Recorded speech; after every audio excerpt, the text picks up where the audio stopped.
جو موسیٰ علیہ السلام کی قوم نے کہا تھا.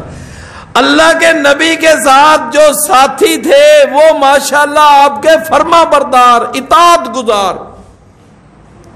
تو اب وہ جو ساتھی تھے آپ کے ساتھ کتنے تھے؟ 10,000. اور موسیٰ علیہ السلام کے ساتھ لاکھوں میں تھے. اور وہ جو تھے وہ کیا کہتے ہیں؟ فرمایا وہ کہنے لگے، سورہ المائدہ اور 24 نمبر آیت ہے، کہنے لگے لن ندخلہا، کہ اے موسیٰ ہم تیرے کہنے پر ہم کبھی بھی اس شہر میں داخل نہیں ہوں گے. فرمایا ابدم ما داموا فیہا، جب تک وہاں کے لوگ شہر میں موجود ہیں ہم نہیں وہاں پر داخل ہوں گے. ہاں ایک صورت ہے، ایک صورت کہ پہلے سارا شہر خالی کرا دو تو پھر ہمیں کہو شہر میں داخل ہو جاؤ، پھر ہم داخل ہو جائیں. یہ ہے ان کی عقل. اور پھر انہوں نے یہ کہا کہ اگر وہ وہاں پر موجود رہیں تو پھر ایک اور صورت ہے کہ فَاذْهَبْ أَنْتَ وَرَبُّكَ فَقَاتِلَا إِنَّا هَاهُنَا قَاعِدُونَ، پھر تو جا اور تیرا رب جائے، جا کر وہاں لڑو، اور جب شہر فتح ہو جائے پھر ہمیں بتانا تو پھر ہم آئیں گے، شہر میں داخل ہو جائیں گے. یہ ان کا جملہ جناب موسیٰ علیہ السلام کے لیے کتنا تکلیف دہ تھا. فَاذْهَبْ أَنْتَ وَرَبُّكَ فَقَاتِلَا اِنَّا هَاهُنَا قَاعِدُونَ. میرے پیارے بھائیوں، رسول اللہ صلی اللہ علیہ وسلم جب جا رہے تھے نا بدر کی طرف، تو آپ کو پتا چلا کہ میرے ساتھ ساتھی صرف 313، اور جن کے پاس اسلحہ بھی نہیں، ان کے پاس لڑنے کا سامان نہیں، آلات حرب و ضرب نہیں، اور تعداد بھی بہت کم، مقابلے میں 1000 کا لشکر اور تازہ دم اور پورے اسلحے سمیت وہ وہاں پر آ رہا ہے. رسول اللہ صلی اللہ علیہ وسلم کے چہرے پہ ذرا پریشانی کے آثار تھے. آپ نے اپنے ساتھیوں سے مشورہ طلب کیا، بھائی مجھے کوئی مشورہ دو. ایک اٹھا، دوسرا اٹھا، تیسرا اٹھا، تو جناب سیدنا مقداد بن اسود رضی اللہ عنہ اٹھے. انہوں نے کہا اللہ کے رسول آپ ہماری طرف سے بے فکر ہو جائیے، ہماری طرف سے آپ بالکل یعنی آپ بے غم ہو جائیں، کوئی بات نہیں ہوگی، آپ کا حکم ہوگا، ہم آپ کے دائیں بھی لڑیں گے، آپ کے بائیں بھی لڑیں گے، آپ کے آگے بھی لڑیں گے، آپ کے پیچھے بھی لڑیں گے، آپ کے حکم پر ہم تو سمندروں میں کود جائیں گے، اور آپ کے حکم پر دنیا کی ہر طاقت سے ٹکرا جائیں گے. اللہ کے رسول ہم آپ کو وہ جواب نہیں دیں گے جو موسیٰ علیہ السلام کو ان کی قوم نے کہا تھا کہ آپ جائیں اور تیرا رب جائے، جا کر لڑو، ہم یہاں بیٹھے ہوئے ہیں. جناب مقداد کہنے لگے ہم آپ کا ہر لحاظ سے ساتھ دیں گے، آپ ہمیں کبھی بھی بے وفا نہیں پائیں گے. میرے پیارے بھائیوں، مقداد بن اسود کی جب یہ بات سنی، میرے اور آپ کے پیارے پیغمبر، میرے اور آپ کے پیر و مرشد، ہادی و رہنما، پیشوا مقتدا، ساری کائنات کے امام سردار اللہ افضل بہتر برتر، آپ کا چہرہ مبارک اس وقت گلاب کے پھول کی طرح کھل کھلا اٹھا. رسول اللہ صلی اللہ علیہ وسلم کے چہرے سے شادمانی، مسرت اور خوشی کے آثار نمایاں نظر آنے لگے. اللہ کے رسول صلی اللہ علیہ وسلم کو بڑا حوصلہ ہوا کہ میرے ساتھی جب اتنا جذبہ رکھتے ہیں مجھے کس بات کی پرواہ. تو میرے بھائیوں، موسیٰ علیہ السلام کو ان کی قوم والوں نے بلا کس موقع پر پریشان کیا. میں نے آپ کو کتنے موقع بیان کیے ہیں؟ 3. ایک موقع کیا تھا؟ وہ جب 70 آدمی کوہ طور پر گئے، بڑا پریشان کیا انہوں. دوسرا انہوں نے اس وقت پریشان کیا جب من سلوا چھوڑ کر زمین کی پیداوار کا مطالبہ کیا. اور تیسرا مرحلہ جب موسیٰ علیہ السلام نے اپنی قوم کو جہاد کا حکم دیا تھا کہ آگے بڑھو، اس شہر میں داخل ہو جاؤ، کچھ جہاد کرو، اللہ پورا شہر تمہیں دے دے گا. انہوں نے موسیٰ علیہ السلام کے کہنے پر جہاد کرنے سے کیا کر دیا؟ انکار کر دیا. موسیٰ علیہ السلام کو تکلیف ہوئی. موسیٰ علیہ السلام کو اس وقت بھی دیکھیں انہوں نے تکلیف پہنچائی کہ موسیٰ علیہ السلام جب 60 آدمی لے کر کوہ طور پر گئے ہوئے تھے, ابھی بات ہوئی ہے نا, تو پیچھے اپنی قوم کے اوپر جو اپنا نائب مقرر کر کے گئے تھے, اپنا جانشین, وہ کون تھے؟ جناب ہارون علیہ السلام. تو جب واپس آئے تو وہاں ایک عجیب ہی منظر دیکھا کہ قوم والے ایک بچڑے کی عبادت کر رہے ہیں, بچڑے کو پوج رہے ہیں, سجدے ہو رہے ہیں, بچڑے کو غیر اللہ کی طرح پوجا جا رہا ہے, اس کی عبادت ہو رہی ہے, اس کے نام کی نظر و نیاز بانٹی جا رہی ہے, لنگر تقسیم ہو رہا ہے, اس کے نام کے چڑھاوے چڑھ رہے ہیں. جناب موسیٰ علیہ السلام یہ منظر دیکھ کر حیران پریشان. اور میرے پیارے بھائیوں, اصل میں نا موسیٰ علیہ السلام کی جو قوم تھی نا, بنی اسرائیل, ان کے جو اس وقت قریبی وہ جو مصر کے اندر لوگ رہنے والے تھے فرعونی, وہ فرعون اور اس کی قوم وہ گائے کے پجاری تھے. کس کے پجاری تھے؟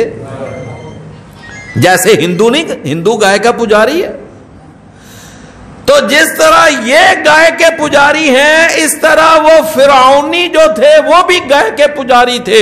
تو موسیٰ علیہ السلام کی قوم بنی اسرائیل, تو انہوں نے ان کی دیکھا دیکھی ان کے دلوں کے اندر بھی نہ کچھ گائے کا, بچڑے کا احترام بیٹھا ہوا تھا. لہذا یہ بھی وہ گائے کو اور بچڑے کو اپنے لیے ایک مقدس جانور سمجھتے تھے, اس کی پوجا کرتے تھے, صرف ان کی دیکھا دیکھی. تو میرے بھائیوں, یہ موسیٰ علیہ السلام نے جب آ کر دیکھا کہ قوم بچڑے کی عبادت کر رہی ہے, وَأُشْرِبُوا فِي قُلُوبِهِمُ الْعِجْلَ, اللہ, موسیٰ علیہ السلام کو بڑا غصہ آیا. فوراً گئے جا کر اپنے بھائی ہارون کو داڑھی سے پکڑ لیا, سر کے بالوں سے پکڑ لیا, کہا کہ یہ قوم برباد ہو رہی تھی اور تو سکون سے کہنے لگے, بھائی موسیٰ میری بات تو سنو, پہلے میرا موقف تو سن لو, پھر اپنے جذبات کا اظہار کرنا. کہنے لگے میں نے تو پورا زور لگایا تھا کہ میں ان کو اس شرک سے بچاؤں, اس شرک سے پیچھے ہٹاؤں, لیکن یہ میری بات کب مانتے تھے, میری بات سنتے ہی نہیں تھے. تو میرے عزیز بھائیوں, بات یہ ہے کہ بنی اسرائیل نے جناب موسیٰ علیہ السلام کو بڑے ہی موقعوں پر انہوں نے تنگ کیا, پریشان کیا. کتنے میں نے موقع آپ کو بیان کیے, 5واں موقع بھی ذرا سن لیں. اللہ تعالی کے حکم سے موسیٰ علیہ السلام نے حکم دیا کہ یہ ایک آدمی جو قتل ہو گیا ہے نا, اب تم خود چاہتے ہو کہ ہمیں قاتل کا پتہ چلے کہ اس کا قاتل کون ہے. یاد آ گئی بات کہ اس کا قاتل کون ہے. لہذا اللہ کہتا ہے کہ تم ایک گائے ذبح کرو.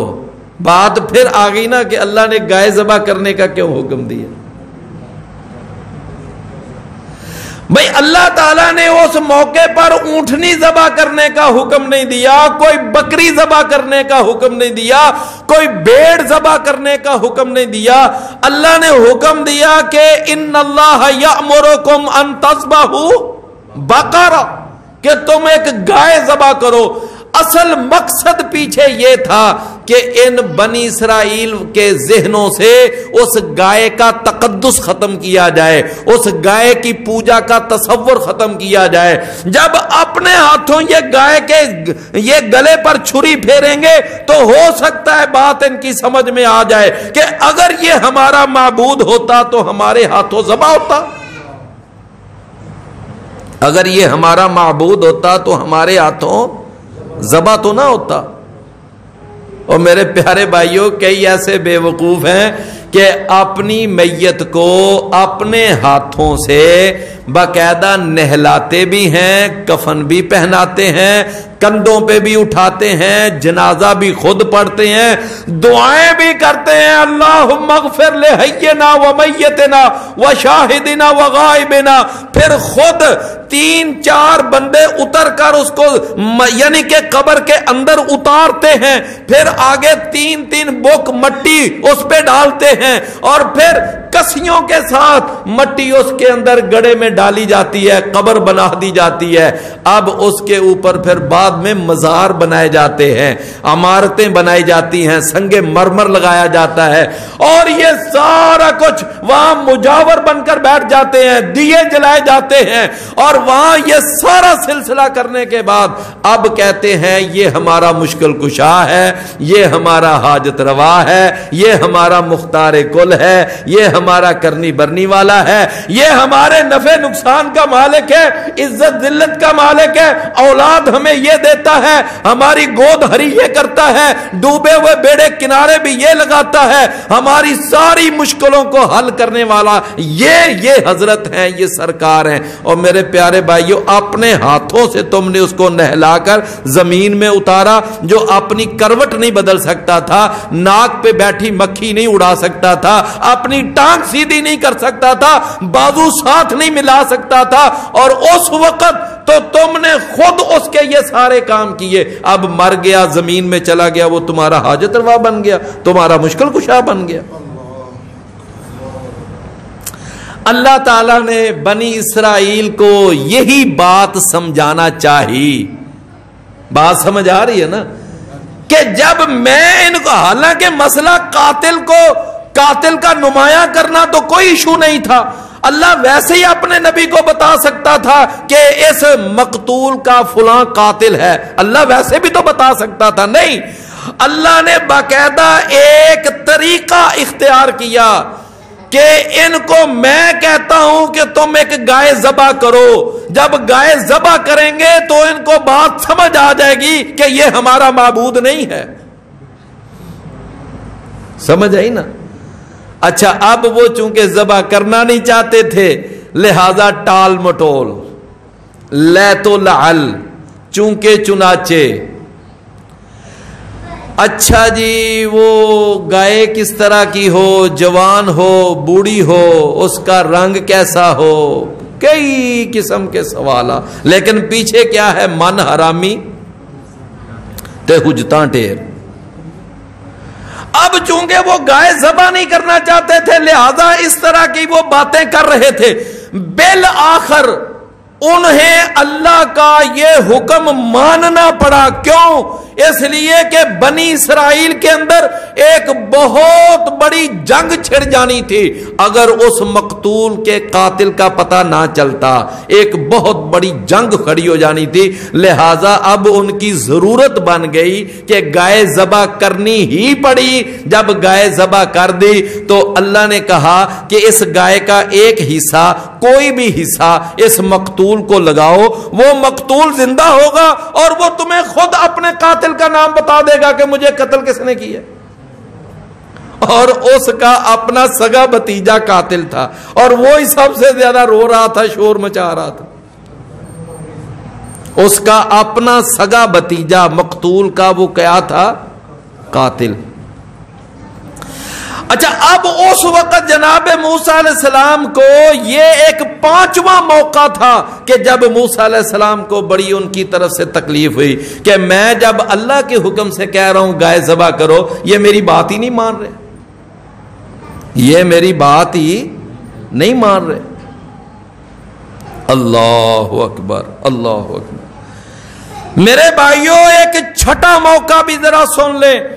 جناب موسیٰ علیہ السلام کے بارے میں صحیح بخاری میں حدیث آتی ہے۔ کہاں پہ؟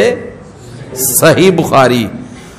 اور آسمان، نیلے آسمان کے نیچے، خاکی زمین کے اوپر، اس پوری کائنات کے اندر اللہ کی کتاب قرآن مجید کے بعد جو سب سے صحیح کتاب ہے وہ صحیح بخاری ہے۔ میری بات آپ سمجھے نا؟ اصح الکتب بعد کتاب اللہ الجامع الصحیح البخاری۔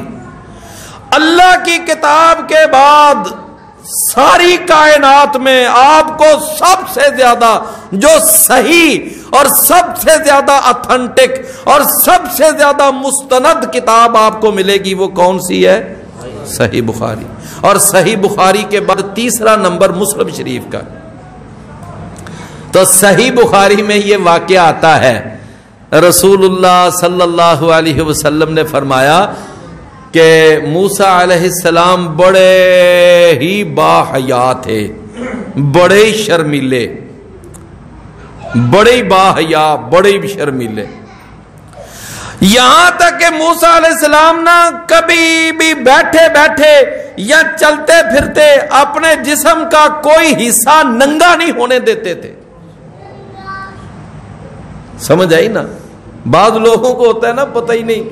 اب آپ ذرا دیکھیں، مرد تو خیر مرد رہ گئے، عورتیں بڑے بڑے باریک لباس، ٹائٹ لباس، اور مردوں کا حال یہ ہے ایسی ایسی پینٹیں پہنتے ہیں کہ اللہ معاف فرمائے سارا جسم، سارے جسم کا پتہ چل رہا ہوتا ہے.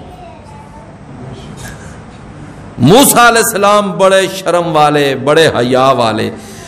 اور ہمارے نبی جناب محمد الرسول اللہ صلی اللہ علیہ وسلم کے بارے میں اماں جی سیدہ عائشہ صدیقہ طیبہ و طاہرہ فرماتی ہیں کہ کان رسول اللہ صلی اللہ علیہ وسلم، اللہ کے نبی بھی بڑے حیا والے تھے، بڑے شرم والے تھے. فرماتے ہیں اتنے حیا والے، اتنے شرمیلے تھے کہ کوئی کنواری لڑکی اتنی شرمیلی نہیں ہوگی جتنے شرم والے جناب محمد صلی اللہ علیہ وسلم. بڑی حیا، بڑی شرم. اور نبی صلی اللہ علیہ وسلم نے فرمایا کہ الحیاء شعبۃ من الایمان، حیا ایمان کا بہت بڑا شعبہ ہے. اور جب کسی آدمی سے حیا ختم ہو جائے سمجھ لو اس کے اندر سے ایمان بھی ختم ہو گیا. اذا لم تستحی فاصنع ما شئت، نبی صلی اللہ علیہ وسلم نے فرمایا جب تیرے اندر سے حیا اٹھ جائے نا تو پھر جو مرضی کرتا. پھر یہ حیا بہت بڑا ایمان کا شعبہ ہے. تو جناب موسیٰ علیہ السلام جو تھے نا وہ بڑے ہی حیا والے تھے، بڑی شرم والے تھے، اپنے جسم کا کوئی حصہ بھی ننگا نہیں ہونے دیتے تھے. تو بنی اسرائیل والوں نے پروپیگنڈا شروع کر دیا. توجہ ہے نا؟ توجہ ہے. اچھا اب کیا پروپیگنڈا؟ بعض لوگ کہنے لگے کہ لگتا ہے کہ یہ موسیٰ علیہ السلام جو ہے نا اس کے نا جسم کے اندر کوئی عیب ہے، کوئی عیب ہے اور وہ عیب چھپانا چاہتا ہے، اس لیے کبھی ہمارے سامنے کوئی جسم کا حصہ کھلنے ہی نہیں دیتا. یہاں پھر یہ ہے کہ اس کے جسم کے اندرونی حصے میں کوئی برس کا معاملہ ہے، پھل بیری کا معاملہ ہے، اس لیے نہیں ہمیں اپنا جسم دکھاتا. بلکہ یہاں تک کہ بات کرتے کرتے انہوں نے یہاں تک کہہ دیا کہ ممکن ہے کہ موسیٰ علیہ السلام کے اندر وہ مردانہ صلاحیت ہی نہ ہو، تب ہمیں اپنا جسم نہیں دیکھنے دیتا. سمجھ گئے نا میری بات؟ اللہ اکبر. اللہ تعالیٰ نے پھر ارادہ فرمایا. کس نے؟ اللہ نے ارادہ فرمایا کہ میں ان بنی اسرائیل والوں کا منہ بند کروں. سمجھے نا؟ تو ایک دفعہ موسیٰ علیہ السلام ایک جگہ، کوئی ایسا چشمہ تھا، کوئی جگہ تھی، انہوں نے آس پاس سارے ماحول کا جائزہ لیا. کوئی دور دراز تک کوئی انسان، کوئی فرد، کوئی بشر کوئی نظر نہیں آیا. اور ہمارے نبی صلی اللہ علیہ وسلم کے بارے میں بھی صحابہ کہتے ہیں کہ اللہ کے رسول جب قضاء حاجت کے لیے جایا کرتے تھے تو کافی دور چلے جایا کرتے تھے، لوگوں کی نگاہوں سے چھپ کر دور جا کر آپ قضاء حاجت کے لیے بیٹھا کرتے. اور آج کل یہ ہمارے جو پینٹ بابو ہیں ان کا حال کیا ہے؟ اسٹیشنوں پر، لاری اڈوں پر بس ایسے وہ اپنے زپ کھولتے ہیں، لوگوں کے سامنے کھڑے ہو کر پیشاب کر رہے ہوتے، شرم ہی کوئی نہیں، حیا ہی کوئی نہیں۔ تو میں عرض یہ کر رہا تھا کہ یہ ان کا ایک بہت بڑا وصف کہ وہ بڑے ہی شرم والے، انہوں نے جب پورا جائزہ لیا، کوئی دور دور تک جہاں نظر گئی کوئی انسان نظر نہیں آیا، کپڑے اتارے اور ایک پتھر تھا، پتھر پہ کپڑے رکھے اور غسل کرنے لگے جناب موسیٰ علیہ السلام۔ اب جب غسل کر کے فارغ ہوئے اور پتھر سے آ کر کپڑے پکڑ کر پہننے لگے، اب پتھر نے دوڑ لگا دی، پتھر نے دوڑ لگا دی۔ موسیٰ علیہ السلام کے پاس پتہ نا لاٹھی ہوتی تھی، تو موسیٰ علیہ السلام لاٹھی پکڑ کے اسی طرح بغیر کپڑوں کے، بغیر لباس کے، ننگے جسم کے ساتھ اس پتھر کے پیچھے پیچھے بھاگ رہے ہیں، اور ساتھ ساتھ کہتے ہیں ثوبی یا حجارو، ثوبی یا حجارو، اے پتھر میرے کپڑے، اے پتھر میرے کپڑے۔ کیا مطلب تھا اس کا کہ اے پتھر میرے کپڑے مجھے دے، میں کپڑے پہنوں، لیکن پتھر ہے کہ وہ بات ہی نہیں سن رہا، وہ بھاگتا جا رہا ہے، موسیٰ علیہ السلام پیچھے پیچھے بھاگتے جا رہے۔ آگے گئے نا، وہاں بنی اسرائیل کا ایک مجمع سا، ایک مجلس بیٹھی ہوئی ہے، تو پتھر گیا چلتا چلتا اس مجلس کے پاس جا کر کھڑا ہو گیا۔ اب موسیٰ علیہ السلام پیچھے پیچھے آ رہے ہیں، اب چارہ بھی کوئی نہیں، اب کیا کریں؟ سمجھ آئی نا بات کی؟ تو میرے بھائیوں، اس وقت پھر اللہ تعالیٰ نے ان بنی اسرائیل کے پروپیگنڈے کا توڑ کرنے کے لیے یہ سارا سلسلہ کیا، اور انہوں نے جب موسیٰ علیہ السلام کو برہنہ حالت میں دیکھ لیا، ان کے سارے اشکالات اور ان کے سارے شبہات وہ سارے اللہ نے دور کر دی۔ سمجھ آئی نا بات کی؟ اللہ اکبر۔ یہ واقعہ بیان کر کے نا، یہ سارا واقعہ نبی صلی اللہ علیہ وسلم نے بیان کیا، اور اللہ کے رسول صلی اللہ علیہ وسلم نے فرمایا کہ یہ جو آیت ہے، اب ذرا آیت ذرا سنیے گا، فرمایا یہ جو آیت ہے نا، یا ایھا الذین آمنو، اے ایمان والو، لا تکونوا، تم نہ ہو جاؤ، کالذین، ان لوگوں کی طرح، آذوا موسیٰ، کہ جنہوں نے موسیٰ علیہ السلام کو اذیت پہنچائی۔ فرمایا پھر کیا ہوا؟ پھر کیا ہوا؟ فَبَرَّأَهُ اللَّهُ مِمَّا قَالُوا، تو اللہ تعالیٰ نے جناب موسیٰ علیہ السلام کو بری کر دیا اس سے جو انہوں نے موسیٰ علیہ السلام کے بارے میں باتیں کی تھیں، اللہ نے ان کو کیا کر دیا؟ بری کر دیا۔ اور رسول اللہ صلی اللہ علیہ وسلم نے پہلے وہ پتھر والا واقعہ بیان کیا، تو اب آگے فرمایا کہ اس آیت کا یہ مطلب ہے، اس آیت کا یہ مطلب ہے کہ اللہ تعالیٰ نے نا پھر ان بنی اسرائیل والوں کو موسیٰ علیہ السلام کا وہ برہنہ بدن دکھا کر ان کے سارے اشکالات جو تھے اللہ نے دور کر دیا۔ فَبَرَّأَهُ اللَّهُ مِمَّا قَالُوا، انہوں نے جو باتیں کہی تھی تو اللہ نے ان کو بری کر دیا۔ فرمایا وَكَانَ عِندَ اللَّهِ وَجِيهًا، اور وہ جو تھے نا موسیٰ علیہ السلام اللہ کے ہاں ایک بہت بڑے مرتبے والے تھے۔ اللہ، موسیٰ علیہ السلام بڑے جلال والے پیغمبر تھے، بڑے مرتبے والے پیغمبر تھے۔ میرے بھائیوں، اللہ تعالیٰ نے نا قرآن مجید کے ہر پارے میں موسیٰ علیہ السلام کا تذکرہ کیا، اور محمد کریم صلی اللہ علیہ وسلم کے بعد سب سے زیادہ قرآن میں جس پیغمبر کا تذکرہ ہے وہ موسیٰ علیہ السلام،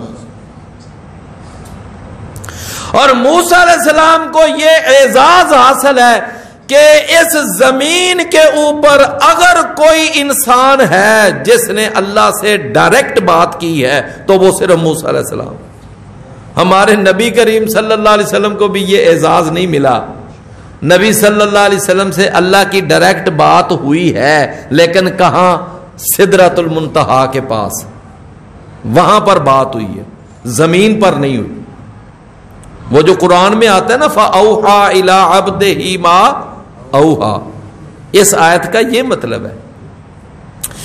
تو تو میں عرض یہ کر رہا تھا کہ دیکھیں اللہ تعالیٰ نے فرمایا کہ اے ایمان والو تم نے ان لوگوں کی طرح نہیں ہو جانا کہ جنہوں نے یعنی موسیٰ علیہ السلام کو اذیت پہنچائی، تکلیف پہنچائی، تم نے ان جیسا کردار نہیں ادا کرنا۔ فرمایا کہ پھر اللہ نے ان کو بری بھی کر دیا۔ جب نبی صلی اللہ علیہ وسلم مکہ کی فتح سے فارغ ہوئے تو آپ سیدھا آپ حنین کی طرف چلے گئے۔ کہاں چلے گئے؟ ہیں جی حنین کی طرف۔ اور یہ حنین پتہ ہے کہاں پر ہے؟ حنین مکہ سے جب طائف جائیں نا تو یہ راستے میں آتا ہے۔ مکہ سے جب طائف جائیں تو یہ راستے میں ہے، درمیان میں ہے۔ تو حنین رسول اللہ صلی اللہ علیہ وسلم اپنے ساتھی 12,000 کا لشکر لے کر پہنچے اور وہاں پر مقابلہ ہوا۔ خیر اللہ نے فتح دی، مال غنیمت تقسیم کیا۔ جب مال غنیمت تقسیم کیا نا رسول اللہ صلی اللہ علیہ وسلم نے، تو آپ نے کچھ سرداروں کو جو نئے نئے مسلمان ہوئے تھے، آپ نے ان کو بہت زیادہ نوازا، بہت زیادہ مال دے دیا۔ کیوں؟ اس لیے کہ یہ نئے نئے مسلمان ہوئے ہیں، ذرا اسلام کے اوپر ان کا دل ٹک جائے گا۔ اس کو کہتے ہیں تالیف قلبی۔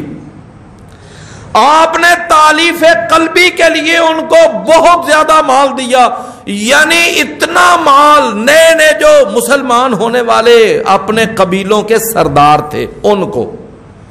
تو بعض لوگوں نے نا اس وقت یہ کہا کہ یہ وہ تقسیم ہے۔ ایک شخص بولا، کہنے لگا یہ وہ تقسیم ہے جس میں اللہ کی رضا نہیں ملحوظ رکھی گئی، اس میں اللہ کی رضا نہیں، اس میں عدل اور انصاف کے تقاضے نہیں پورے کیے گئے۔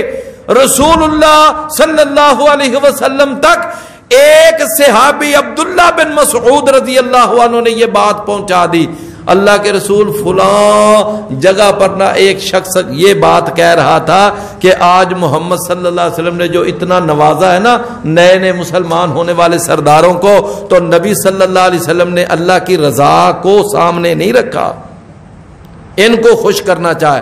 تو نبی کریم صلی اللہ علیہ وسلم نے اس وقت جو جملہ فرمایا تھا وہ ذرا جملہ توجہ سے سنیے گا۔ آپ نے فرمایا کہ یرحم اللہ موسیٰ، اللہ رحم فرمائے جناب موسیٰ علیہ السلام پر، فَإِنَّهُ قَدْ أُوذِيَ أَكْثَرَ مِنْ هَذَا، موسیٰ علیہ السلام کو تو مجھ سے زیادہ ستایا گیا تھا، فَصَبَرَ، لیکن موسیٰ علیہ السلام نے صبر کیا تھا۔ ایسے میں بھی صبر ہی کروں گا۔ یرحم اللہ موسیٰ فَإِنَّهُ قَدْ أُوذِيَ أَكْثَرَ مِنْ هَذَا فَصَبَرَ، انہوں نے صبر کیا تھا۔ تو جناب خالد بن ولید کہنے لگے اللہ کے رسول یہ جو شخص ہے نا جس نے یہ بات کہی ہے آپ کے بارے میں، تو مجھے تو آپ کبھی اجازت دے میں تو اس کی گردن اڑا دوں۔ نبی کریم صلی اللہ علیہ وسلم نے اس وقت ارشاد فرمایا دو باتیں، فرمایا ایک بات تو یہ ہے کہ میں اس کے قتل کا حکم نہیں دے سکتا، کیوں؟ اس لیے کہ یہ نماز پڑھتا ہے، اس لیے کہ یہ نماز پڑھتا ہے۔ لو دیکھو میرے بھائیوں، ہمارے ایک استاد تھے وفات پا گئے ہیں، جب وہ اس واقعہ کو اور اس حدیث کو بیان کرتے کہتے ذرا تھوڑی دیر کے لیے تصور میں لاؤ کہ اگر وہ نماز نہ پڑھتا ہوتا تو، اگر وہ نماز، اللہ کے نبی نے اس کو قتل کیوں نہیں کروایا؟ اس کے قتل میں کون سی چیز رکاوٹ بنی؟ ہیں جی نماز۔ تو چنانچہ رسول اللہ صلی اللہ علیہ وسلم نے فرمایا میں اس کو قتل نہیں کروا سکتا، کیوں؟ اس لیے کہ یہ نماز پڑھتا ہے۔ آپ نے اس کی نماز کی اتنی لاج رکھی کہ آپ نے اس کے قتل کا حکم جاری نہیں کیا۔ اور دوسری بات آپ نے پھر یہ بھی فرمایا ایک اور سبب بھی ہے اس کو قتل نہ کروانے کا، وہ کیا؟ فرمایا کافر باتیں کریں گے کہ دیکھو محمد صلی اللہ علیہ وسلم اپنے ہی کلمہ پڑھنے والوں کو مرواتا ہے، سمجھے نا, یہ 2 وجہ رسول اللہ صلی اللہ علیہ وسلم نے بیان کی. تو لہذا میرے پیارے بھائیوں, یہ جو شخص تھا یہ تکفیریوں کا سرغنہ ثابت ہوا, اور بعد میں جا کر یہ تکفیریوں کا یہ مڈ ثابت ہوا. اور آپ نے فرمایا تھا کہ اس کی نسل سے ایسے لوگ نکلیں گے کہ قرآن پڑھیں گے لیکن ان کے حلقوں سے اوپر نہیں جائے گا. اور اللہ کے رسول نے فرمایا کہ وہ لوگ جو ہوں گے وہ مسلمانوں کو, کلمہ پڑھنے والوں کو قتل کریں گے, اور جو کافر ہوں گے ان کو قتل نہیں کریں گے. یہ رسول اللہ صلی اللہ علیہ وسلم نے اس کی علامتیں بیان کی, اور دیکھ لیں اس کی نسل سے آگے تکفیری نکلے. تو میرے پیارے بھائیوں, اللہ تعالیٰ نے دیکھیں ارشاد فرمایا کہ تم نے ان لوگوں کی طرح نہیں ہونا کہ جنہوں نے موسیٰ علیہ السلام کو تکلیف پہنچائی, تم نے وہ کردار ادا نہیں کرنا. تو میں نے آج کے سبق میں, آج کے درس میں یہ کافی سارے دلائل اور کافی سارے واقعات آپ کے سامنے رکھ کر اس آیت کا مطلب سمجھانے کی کوشش کی ہے کہ میرے بھائیوں, یہ جو ہے نا نبی صلی اللہ علیہ وسلم کو اللہ تعالیٰ نے تکلیف پہنچانے سے ہمیں منع کیا ہے, ہمیں منع کیا ہے, یعنی امت محمدیہ کو منع کیا ہے کہ تم نے اپنے نبی کو تکلیف نہیں پہنچانی جس طرح موسیٰ علیہ السلام کو ان کی امت نے تکلیف پہنچائی تھی. بھئی بات سمجھ آئی ہے نا. اور اس کے بعد آگے اللہ تعالیٰ نے ارشاد فرمایا کہ اے ایمان والو اللہ سے ڈر جاؤ, وقولوا قولا سدیدا, اور سیدھی سیدھی بات کیا کرو, یعنی گول مول بات کرنا, سمجھے نا, لوگوں کو دھوکہ دینے والی بات کرنا, یہ انداز اچھا نہیں. کیا کیا کرو, اللہ سے ڈر جاؤ, اور دوسرا حکم کیا دیا, سیدھی سیدھی بات کیا کرو, صاف صاف.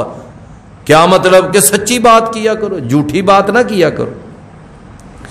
اچھا بھائیو, آپ ذرا دیکھیں کہ کسی کو تکلیف پہنچانے کا ایک ذریعہ ہے نا کہ بندہ کسی کے بارے میں جھوٹ بولے یا الزام لگائے, تو اگلے کو کیا پہنچتی ہے, تکلیف. تو اسی لیے پیچھے فرمایا تکلیف نہ پہنچاؤ, اور آگے فرمایا کہ تم سیدھی سیدھی بات کیا کرو. سمجھ آئی نا, کہ جب تم جھوٹ بولو گے, الزام لگاؤ گے, تہمت لگاؤ گے, تو دوسرے کو کیا ہوگی, تکلیف ہوگی. اللہ اکبر. تو لہذا سیدھی سیدھی بات کیا کرو, تکلیف پہنچانے والی بات. میرے بھائیوں, ہمارے عربی زبان میں ایک جملہ بڑا معروف ہے, وہ کیا کہتے ہیں کہ ایک زخم وہ ہوتا ہے جو تلوار کا ہوتا ہے, تیر کا زخم, اور ایک زخم ہوتا ہے زبان کا.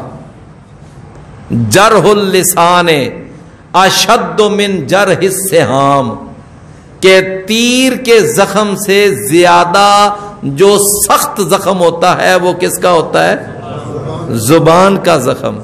کہتے ہیں تلواروں کے پھٹ مل جاتے ہیں لیکن زبان کے پھٹ نہیں ملتے. لہذا اللہ نے فرمایا کہ اپنی زبان کو کنٹرول کرو, کسی کو زبان سے تکلیف نہ دو. فرمایا جب تم یہ 2 کام کرو گے نا, پہلا کام کیا کہ اللہ سے ڈر جاؤ, اور دوسرا کام کیا, سیدھی سیدھی بات کرو. یہ 2 حکم دیے. فرمایا جب 2 کام کرو گے تو تمہیں 2 فائدے ملیں گے. پہلا فائدہ فرمایا یصلح لکم اعمالکم, اللہ تمہارے سارے معاملات اللہ درست کر دے گا. ہم کہتے ہیں جھوٹ بولیں گے تو معاملہ درست ہوگا, سچ بولیں گے تو معاملہ بگڑ جائے گا. لیکن اللہ کیا کہہ رہا ہے, اللہ کیا کہہ رہا ہے. میرے بھائیوں, ہم کہیں رشتہ داری کرنے لگیں تو ہماری کوشش ہوتی ہے کہ بات ایسے کریں کہ بس رشتہ ہو جائے. ایسے ہی ہے نا. اور اس وقت ذہن میں بات یہ ہوتی ہے کہ بس ایک دفعہ رشتہ کر لو, جیسے کیسے بھی کر لو, بعد میں دیکھی جائے گی. اچھا, بعد میں جب دیکھی جاتی ہے تو پھر کیا ہوتا ہے, ہاں جی, پھر جناب او تساں سانو اے کیا سی ادوں تے تساں ساڈے نال اے گل کیتی سی اے ہون کی پھر سامنے آوندا ہے. تو میرے پیارے بھائیوں پھر بعد میں بگاڑ پیدا ہوتے ہیں, فسادات ہوتے ہیں, لڑائیاں, بالآخر طلاقوں پر نوبت جا پہنچتی ہے. کیا نتیجہ نکلا اس یعنی کہ گول مول اور جھوٹی بات کرنے کا؟ کیا نتیجہ نکلا؟ اور اگر بندہ شروع سے ہی بات کرے, خاص صاف بات کرے, بھئی یہ بات ہے, سمجھ آئی نا؟ اللہ تعالیٰ بھی یہ فرما رہا ہے قولوا قولا, صاف بات کیا کرو. فرمایا نتیجہ کیا نکلے گا؟ نمبر 1 یصلح لکم اعمالکم, اللہ تمہارے سارے معاملات سیدھے کر دے گا. وَيَغْفِرْ لَكُمْ ذُنُوبَكُمْ, اور اللہ تمہارے گناہ معاف کر دے گا. ایک فائدہ تمہیں دنیا میں ہی نظر آئے گا, دوسرا فائدہ تمہیں آخرت میں نظر آئے گا. دنیا میں فائدہ کیا نظر آئے گا؟ یصلح لکم اعمالکم, اللہ تمہارے اعمال معاملات وہ سارے اللہ درست کر دے گا. اور آخرت میں فائدہ کیا نظر آئے گا؟ اللہ تمہارے گناہ معاف کر. فرمایا کہ وَمَن يُطِعِ اللَّهَ وَرَسُولَهُ, اور جو بھی اللہ اور اس کے رسول کی اطاعت کرے گا فَقَدْ فَازَ فَوْزًا عَظِيمًا, تو وہ آدمی بڑی عظیم کامیابی کے ساتھ کامیاب ہوگا. بڑی, سمجھے نا, بڑی عظیم. ایک ہے کامیاب ہوگا, نہیں, اللہ نے فرمایا بڑی عظیم کامیابی کے ساتھ کامیاب. کہتے ہیں نا جی فلاں آدمی فرسٹ ڈویژن میں پاس ہوا, پھر کہتے ہیں یہ یعنی پلس بڑی زبردست کامیابی. تو اللہ تعالیٰ نے بھائیو اس کے اندر حکم دیا کہ اے ایمان والو تم اللہ سے ڈر جاؤ اور صاف بات کرو. ان 2 حکموں کو ماننے کے 2 فائدے ہوں گے. پہلا فائدہ یصلح لکم اعمالکم, دوسرا فائدہ ویغفر لکم ذنوبکم. اور آگے ایک قاعدہ کلیہ بتا دیا, من یطع اللہ ورسولہ فقد فاز فوزا عظیما. اللہ ہمیں عمل کی توفیق عطا فرمائے. وآخر دعوانا ان الحمدللہ. ٹائم کافی ہو گیا, سوال رہن دیئے پھر. جزاک اللہ خیر بھائی. اگلی جمعرات نو سورۃ الاحزاب دا